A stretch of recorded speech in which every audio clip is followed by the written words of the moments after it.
Assalamualaikum warahmatullahi wabarakatuh. Di pagi hari yang cerah ini, di hari Jumat yang berkah ini, kita kedatangan seorang guru, seorang dosen, seorang pendakwah, seorang ayah di waktu penuh ya, untuk dua orang anak yang lucu-lucu. Beliau adalah Bapak Dr. Heri Iskandar. Selamat pagi Pak. Assalamualaikum warahmatullahi wabarakatuh. Waalaikumsalam warahmatullahi wabarakatuh. Beliau ini dulu saya kenal beliau ini merupakan kolega saya sebagai sama pengajar di Universitas Bina Dharma. Kita waktu itu sama-sama mengajar di Language Center Bina Dharma Pak ya, sebagai pengajar di pelajaran bahasa Inggris waktu itu. Nah, beliau memutuskan untuk tidak lagi melanjutkan sebagai pengajar di dunia akademik, melainkan sebagai pengajar di bidang agama. Beliau melanjutkan kuliah kedokteran di UIN Raden Fatah Palembang dan sekarang sudah selesai sehingga bergelar sebagai doktor di jurusan ilmu agama Pak ya, agama Islam ya. Kali ini beliau akan menyampaikan sedikit pencerahan untuk kita semua dengan tema kita yaitu tentang masalah hati, karena segala sesuatunya apapun yang kita perbuat itu berawal dari hati. Lalu juga ada hadis yang mengatakan bahwa di dalam tubuh manusia itu ada sebongkah daging. Bila daging ini baik, maka baiklah seluruh tubuhnya. Bila daging ini busuk atau buruk, maka buruk juga seluruh jasadnya. Dan daging itu adalah hati.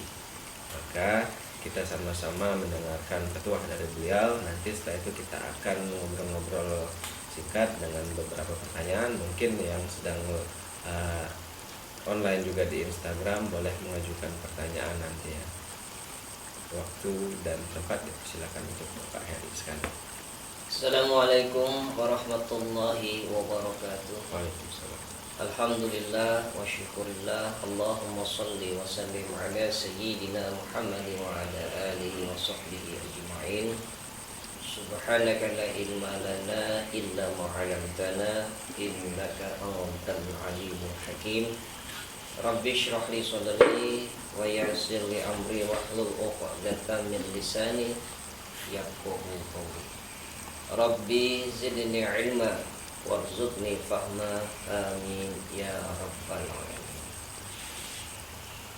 Segala puja dan puji senantiasa kita haturkan kepada Allah Subhanahu wa taala yang menguasai langit dan bumi beserta isinya, yang maha mengetahui siapa diri kita yang sebenarnya, yang maha menyaksikan apa-apa yang pernah kita lakukan semasa hidup ini, baik perbuatan dosa yang kita lakukan secara terang-terangan, bahkan dosa-dosa yang pernah kita lakukan secara sembunyi-sembunyi, dan itu semua disaksikan oleh Allah dan kelak nanti di akhirat akan diminta pertanggungjawaban oleh Allah Subhanahu wa taala. Hidup di dunia ini hanya sebentar. Kita punya mandat dari Allah hanya untuk mengabdi kepadanya. Allah berfirman, "Wa ma khalaqtul jinna wal insa illa liya'budun." Tidak diciptakan jin dan manusia semata-mata hanya untuk mengabdi kepada Allah. Nah, mengabdi kepada Allah ini kita tidak hanya menyibukkan diri kita hanya untuk beramal. Terkadang banyak orang yang menimbun-nimbun amal, berlomba-lomba memperbanyak amal, tapi mereka tidak pernah menyadari bahwa di balik amal dan perbuatannya ada yang bisa menghancurkan semua amal-amal itu, yaitu penyakit hati. Nah, penyakit hati ini jauh lebih berbahaya daripada penyakit zahir. Karena penyakit zahir bisa nampak pada tubuh kita, tapi kalau penyakit hati itu tidak nampak. Maka oleh sebab itu, beramal tanpa hati yang memadai, tanpa hati yang ikhlas, maka amal-amal yang pernah kita lakukan semasa hidup itu akan menjadi habis bagaikan debu. habis. Karena kita hanya sibuk mengisi ember dengan air, tapi kita tidak pernah mengetahui bahwa ember itu bocor. Maka sebanyak apapun air yang kita tuangkan kepada ember, kalau ember itu bocor, maka tidak akan pernah berisi. Nah, begitu juga amal. Kalau kita hanya sibuk beramal tapi tidak pernah mengkaji diri dan tidak mau tahu tentang kekurangan diri kita, penyakit hati, iri, ujub, dengki, takabur, sombong, nah inilah yang akan memakan semua amal-amal kita, sehingga amal kita itu akan menjadi buruk dan tidak akan membawa manfaat sedikit pun.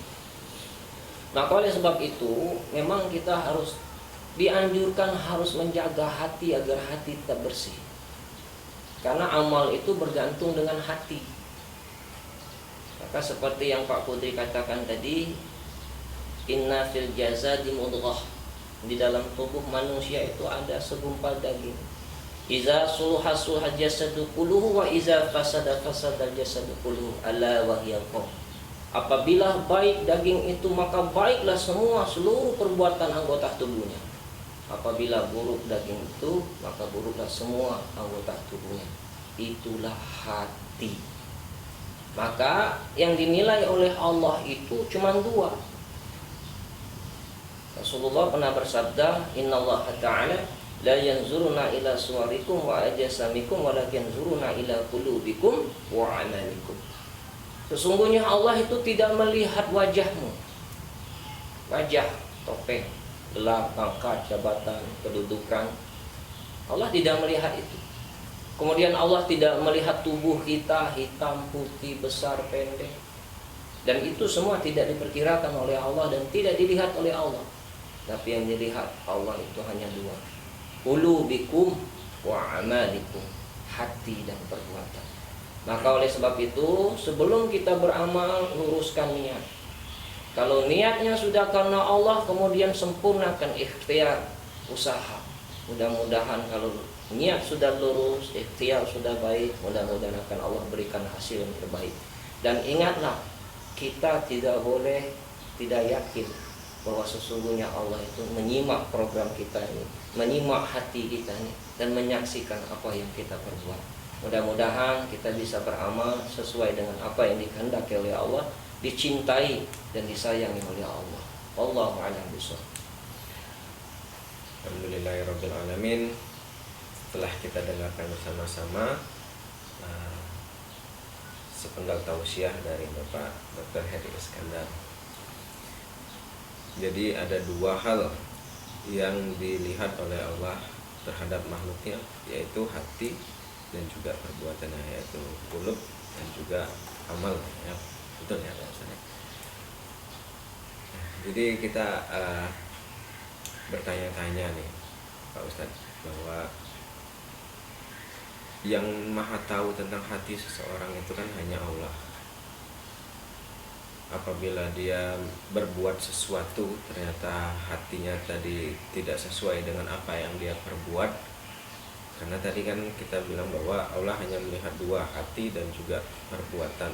Maka apakah itu akan tetap dinilai sebagai pahala di sisi Allah, atau hanya dinilai sebaliknya? Gitu. Ya. Jadi ada orang yang berbuat baik, tapi hatinya bukan murni karena Allah.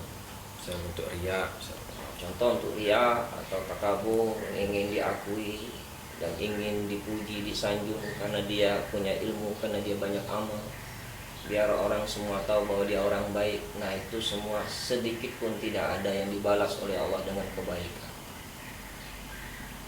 Di dalam surah ke-17, surah Al-Isra ayat ke-18, man kana yuridu ajilata ajjalna lahu fima manasha'u liman nurid summa ja'alna lahu jahannam yaslaha mazmuman madhurah. Barang siapa yang ibadah tujuannya dunia, maka akan kami segerakan apa yang menjadi tujuannya di dunia. Tetapi kami siapkan mereka masuk ke dalam neraka jahanam dalam keadaan terhina lagi terusir. Jadi adapun orang yang beribadah itu karena tujuannya dunia, boro-boro mau dapat pahala, maka Allah akan menyegerakan apa yang menjadi tujuannya. Kalau dia beribadah hanya ingin dipuji, dapat pujian itu. Kalau dia ingin mempelajari agama hanya untuk urusan dunia, dapat, itu akan dicukupi oleh Allah. Tapi ingat, Allah akan persiapkan mereka masuk ke dalam neraka jahanam dalam keadaan hina lagi terusir, dalam keadaan tercela lagi terusir. Nah, jadi kita sholat, kita puasa, kita sedekah, kita naik haji, itu adalah agar kita jadi orang baik dan berakhlak mulia lillahi ta'ala. Dan ingat, Allah tahu mana yang baik, mana yang buruk, mana yang baik benar-benar asli, mana yang baik-baik karena sesuatu selain Allah. Nah, maka oleh sebab itu tidak ada hitungan sedikit pun, bahkan dilempar masuk ke dalam neraka jahanam. Hadirnya Al-Isra ayat 18. Itu Pak Tudi. Jadi memang segala sesuatunya harus lurus dulu dari hati, Pak Eri. Ya, kalau memang kita belum mampu untuk berbuat sesuatu, ya jangan dipaksakan juga ya. Betul. Pak Eri. Harus benar-benar kita meminta pertolongan kepada Allah dan harus istikharah sebelum berbuat. Mudah-mudahan istikharah kita dikasih oleh Allah petunjuk, dan petunjuk Allah tidak mungkin salah, pasti benar dan tidak mungkin merugikan walaupun pahit. Nah, itu Pak. Ya kan, karena apa yang pahit, nampak pahit bagi kita kan belum tentu pahit juga bagi Allah. Itu juga sebaliknya ya, Pak Eri. Baik pemirsa, masalah hati ini merupakan masalah yang paling mendasar, karena setiap orang punya hati, setiap orang setiap harinya itu pasti dari saat dia bangun tidur punya keinginan atau punya niat untuk melakukan sesuatu hal pada hari tersebut, entah itu perbuatan yang buruk, entah itu perbuatan yang baik, pasti mempunyai niat untuk melakukan sesuatu.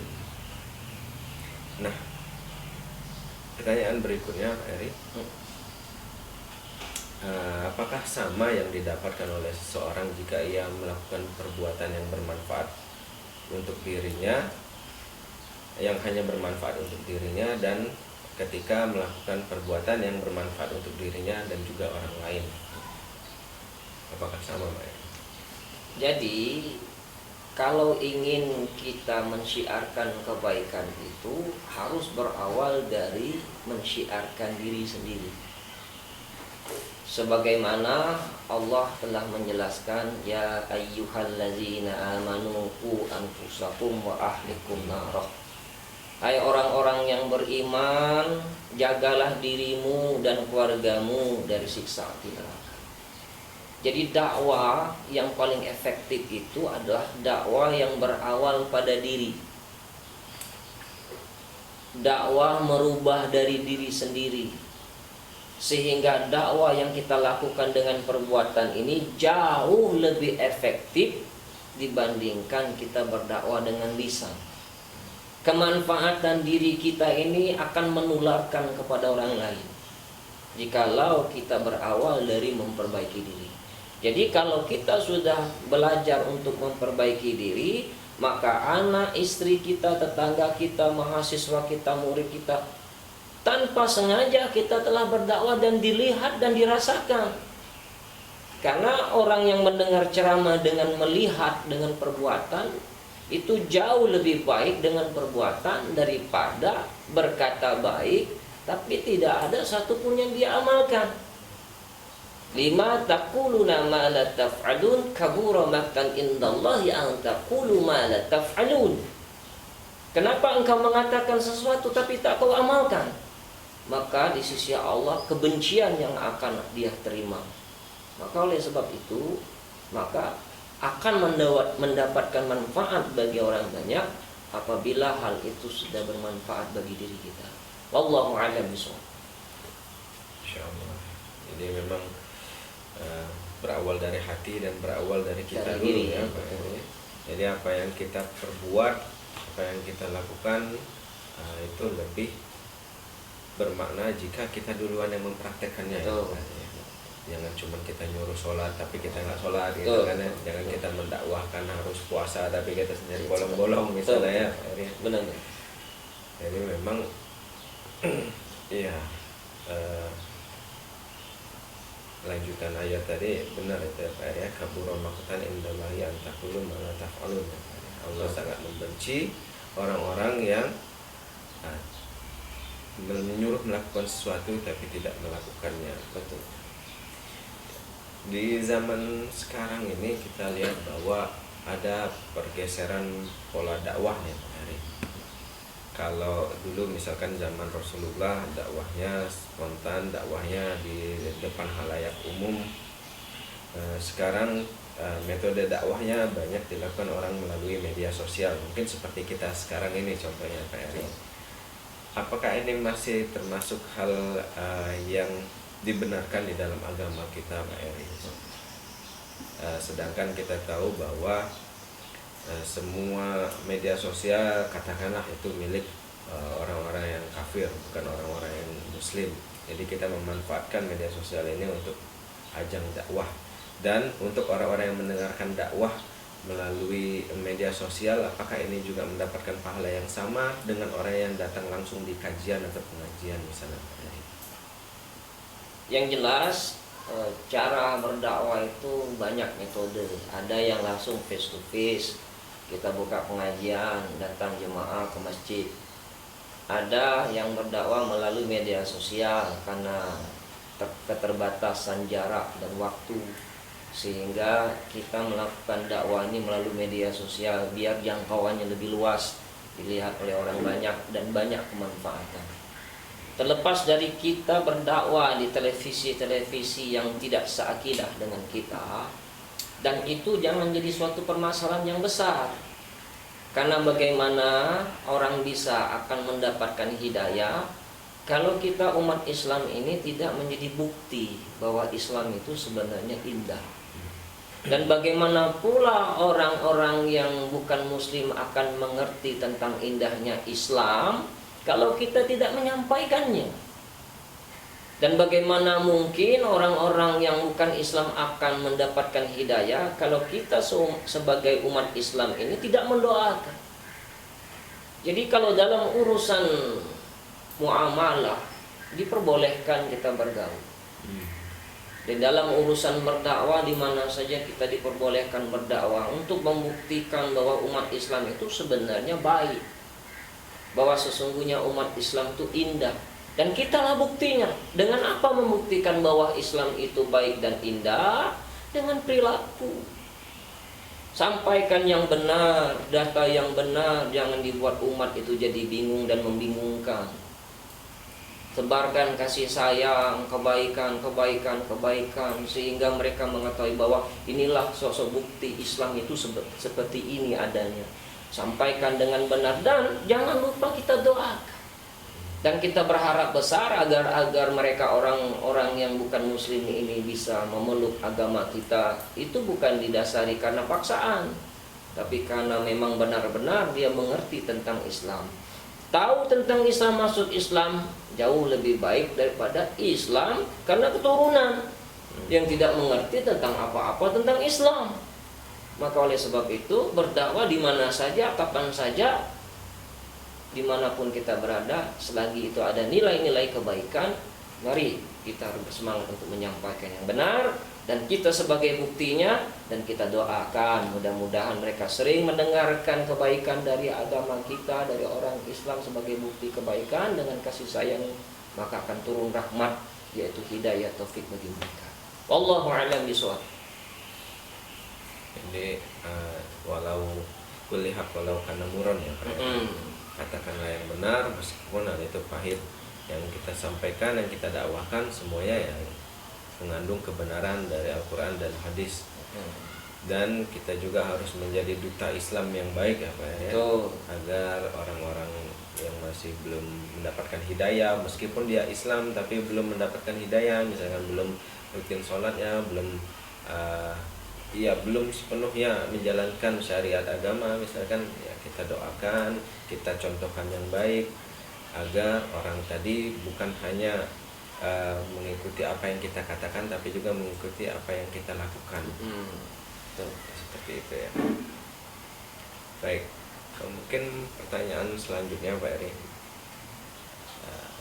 kita juga di dunia sekarang ini, zaman now ini marak nih Pak Heri, bahwa orang-orang yang apa namanya mendokumentasikan dirinya saat sholat tahajud, misalnya mendokumentasikan dirinya saat bersedekah, misalnya membagikan infak kepada orang-orang yang membutuhkan, misalnya. Menurut agama, dalam pandangan agama, orang-orang seperti ini itu akan mendapatkan pahala atau bagaimana? Jadi menyikapi permasalahan yang sudah semarak di media sosial, banyak orang yang berbuat baik di-share ke media sosial. Ini bergantung kepada individu, back to individual, kembali kepada diri masing-masing. Niatul mu'minin khairun min amali. Niat orang yang beriman itu jauh lebih baik daripada amal. Jadi kalau niat dia men-share atau mempublikasikan di media sosial, niatnya karena ingin syiar billahi ta'ala, biar ditiru dan bisa dijadikan suri tauladan bagi orang yang menonton, maka di sisi Allah akan mendapatkan pahala yang besar, bahkan bisa menjadi amal jariah. Tetapi kalau dia niatnya hanya sekedar mencari followers, hanya tujuannya dunia untuk memperkaya diri, untuk mencari duit, diselimuti dengan agama, biar dia mendapat follower yang banyak, maka demi Allah yang seperti yang ayat Al-Isra ayat 18, jangankan dapat pahala, maka akan dilemparkan oleh Allah masuk ke dalam neraka jahanam. Wallahu a'lam bishawab. Jadi ada alasan kenapa didahulukan niat baru setelah itu perbuatan ya Pak R. Memang sekali lagi balik ke niatnya masing-masing. Nah, kira-kira Pak R, untuk pertanyaan terakhir, untuk mengistiqomahkan hati kita itu apakah ada kiat-kiatnya Pak R? Misalkan kita ingin konsisten terus tahajud, misalkan kita ingin konsisten puasa Senin Kamis, tapi lingkungan kita mencerca lah, misalkan sok-sokan gayaan, misalkan cuma untuk ini itu puasa, sholat, misalkan dan sebagainya. Atau misalkan kita hanya berbuat sesuatu yang baik, tapi kita juga ada maunya Pak Eri. Misalkan kita ingin lulus PNS, misalkan kita ingin bersedekah sebanyak-banyaknya. Nah, kira-kira itu seperti apa Pak? In ahsantum ahsantum li anfusikum wa in asabtum falaha. Sesungguhnya apabila kau berbuat kebaikan, maka kebaikan itu akan kembali kepadamu. Dan apabila engkau berbuat keburukan, maka keburukan itu akan kembali kepadamu. Jadi bagaimana supaya istiqomah? Niatkan dalam hati bahwa setiap perbuatan baik itu akan kembali kepada kita. Tidak berharap agar orang itu berbuat baik kepada kita, dan harapan yang paling baik itu hanya kita kembalikan kepada Allah segala urusan kita, karena yang maha pembalas, yang membalas dengan sempurna itu hanya Allah. Maka di hati kita ini, ketika kita berbuat baik agar kita istiqomah, itu tujuannya bukan mencari kedudukan di sisi makhluk, tapi tujuan kita semata-mata hanya mengharapkan ridho Allah, dan agar Allah sayang kepada kita, dan Allah akan mengasihani kita, dan Allah akan turunkan rahmat, taufik, hidayah bagi orang-orang yang benar-benar yakin bahwa Allah itu maha memperhitungkan dan maha mengawasi dan menyaksikan dari setiap perbuatan. Insya Allah kita istiqomah, karena tujuan kita tidak hanya semata-mata duniawi, tapi ada kehidupan yang lebih bahagia daripada dunia, itu adalah dunia akhirat. Wallahu a'lam bishawab. Jadi boleh kita itu Pak Eri ya, berbuat baik dengan mengharapkan pahala dari Allah, itu boleh? Boleh. Karena apa yang kita perbuat pasti akan mendapatkan sesuai dengan perbuatan kita. Innama amalu binniyat wa innama likulli amri imanawa. Segala perbuatan amal itu bergantung dengan niat, dan dia akan mendapatkan itu sesuai dengan apa yang dia niatkan. Kalau dia tahajud supaya enteng jodoh, ya silakan. Mudah-mudahan dengan tahajud itu bisa menjadi asbab jodohnya dekat. Tapi kalau dia tahajud karena mengharapkan ridha Allah, jauh lebih baik, Karena tidak mungkin Allah tidak mengetahui kebutuhan setiap makhluk, karena Dia yang menciptakan, Dia yang menghadirkan, Dia menurunkan kita ke muka bumi ini. Jadi mustahil kalau Allah tidak tahu apa yang menjadi kebutuhan kita. Karena Allah yang menciptakan software kita, Allah juga menciptakan hardware kita. Jadi tidak mungkin Allah tidak tahu. Nah, kalau kita hanya mengharapkan ridho Allah, tidak usah kau minta, Allah tahu apa yang menjadi kebutuhanmu. Nah, itu. Masya Allah. Jadi sudah banyak ilmu yang kita dapatkan di pagi hari ini, di Jumat yang berkah ini, melalui tema kita, yaitu tema tentang hati. Jadi boleh kita rangkum siapa yang sudah kita bicarakan selama setengah jam ini, yaitu bahwa segala sesuatunya berawal dari niat, dan niat itu adanya di hati dan juga dibuktikan dengan perbuatan. Jadi selain kita mendakwahkan melalui hati, melalui lisan, tapi juga kita mencontohkan hal-hal yang baik agar kita menjadi duta Islam, dicontoh sebagai seperti ini muslim yang baik yang sesungguhnya, agar nama agama kita juga, agama Islam, menjadi baik di mata orang khalayak secara umum.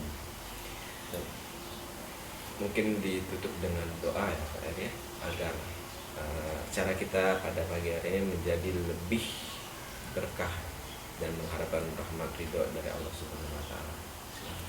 A'udzubillahi minasyaitonirrajim. Bismillahirrahmanirrahim. Alhamdulillahirabbil alamin. Allahumma shalli wa sallim ala sayyidina Muhammad wa ala ali sayyidina Muhammad.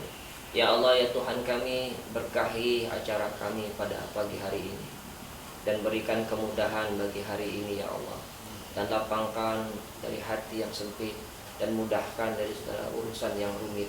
Ya Allah, terangi hati kami yang masih gelap gulita, lembutkan hati kami yang masih keras membatu, dan berikan petunjuk kepada hati kami yang masih tersesat.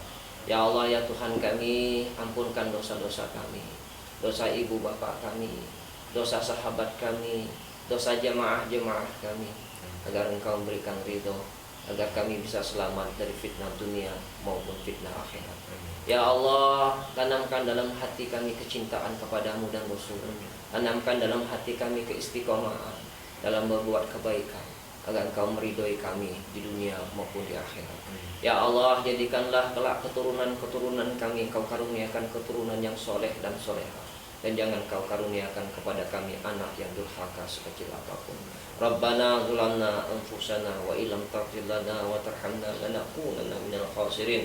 Rabbana hab lana min azwajina wa dhurriyyatina qurrata a'yuni waj'alna lil muttaqina imama. Rabbana hab lana min ladunka dzurriyyatan thayyibatan innaka sami'ud du'a. Rabbana atina fid dunya hasanah wa fil akhirati hasanah wa qina azabannar. Wa sallallahu ala sayyidina Muhammadin wa ala alihi wa sahbihi wasallam. Allazi da'ahu fiha subhanakallahumma wa tayyatun fiha salam wa akhir da'wahum alhamdulillahi rabbil alamin. Taqabbalallahu minna wa minkum. Baik, untuk penutup acara hari ini, jangan lupa untuk di follow dan juga subscribe di YouTube kita, yaitu YouTube Al-Qalam, AL spasi QALAM, dan juga YouTube-nya Pak Ustadz Heri Iskandar, yaitu Bahasa Kolbu, bahasa spasi QALBU.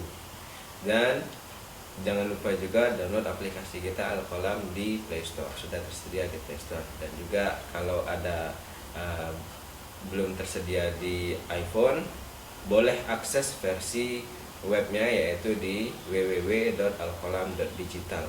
Sampai ketemu lagi kita di bahasan selanjutnya. Kita nanti akan tetap menghadirkan Bapak Heri Iskandar untuk sebagai pengisi acara kita. Semoga sampai acara berikutnya kita tetap diberikan perlindungan oleh Allah Subhanahu wa taala dan juga kesehatan untuk kita semuanya. Sekian acara hari ini. Saya sebagai pembawa acara meminta maaf jika ada salah kata. Kepada Allah kami mohon ampun. Wabillahi taufiq wal hidayah. Wassalamualaikum warahmatullahi wabarakatuh. Waalaikumsalam warahmatullahi wabarakatuh.